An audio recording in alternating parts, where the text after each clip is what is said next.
రాష్ట్రంలో కూటమి ప్రభుత్వం ఏర్పడి 2 సంవత్సరాలు పూర్తయింది. గడిచిన 2 సంవత్సరాలలో మున్సిపల్ కార్మికులు ఏ ఒక్క సమస్య పరిష్కారానికి నోచుకోవడం లేదు.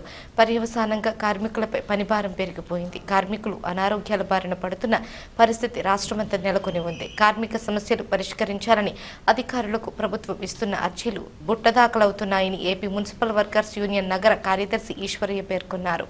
AITC AP municipal workers union నగర ప్రధాన కార్యదర్శి కల్వా ఈశ్వరయ్య.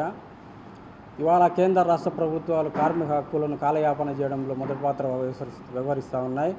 ఇవాళ సుప్రీంకోర్టు సమాన పనికి సమాన వేతనం ఇవ్వాలని సుప్రీంకోర్టు తీర్పునిస్తూ ఉంటే, ఇవాళ హైకోర్టు కూడా మున్సిపల్ కాంట్రాక్ట్ అవుట్సోర్సింగ్ కార్మికులందరినీ కూడా 2 నెలల్లో కూడా పర్మనెంట్ చేయమని చెప్తా ఉంటే, ఇవాళ ఈ కూటమి ప్రభుత్వము కార్మిక హక్కులను వ్యతిరేకంగా ప్రవర్తిస్తూ ఉంది.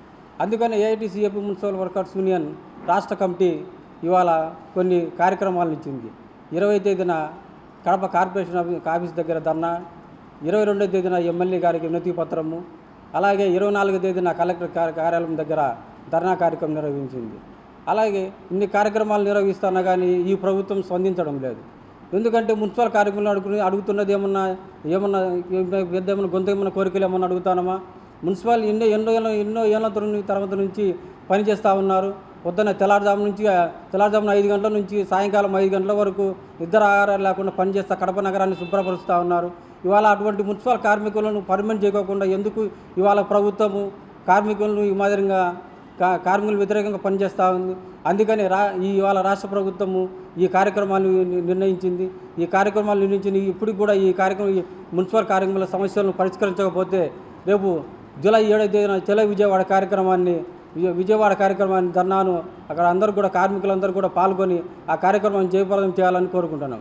అలాగే ఇప్పుడు 7వ తేదీన జరిగిపోయే ధర్నా కార్యక్రమానికి కూడా ఈ ప్రభుత్వం కార్మికుల సమస్యలు పరిష్కరించకపోతే జరగబోయే కార్యక్రమాలను కూడా పెద్ద ఎత్తున పోరాటాలకు ఏఐటీసీ ఏపీ మున్సిపల్ నగర కమిటీ తరఫున పోతామని చెప్పి ఇవాళ ప్రభుత్వానికి హెచ్చరిస్తాను. అలాగే మున్సిపల్ కార్మికులు చేసే పోరాటంలో ఏమన్నా కానీ జరిగినా కానీ అది కూడా ప్రభుత్వమే దానికి ప్రాతినిధ్యం వహించాల్సిందిగా కోరుకుంటున్నాను.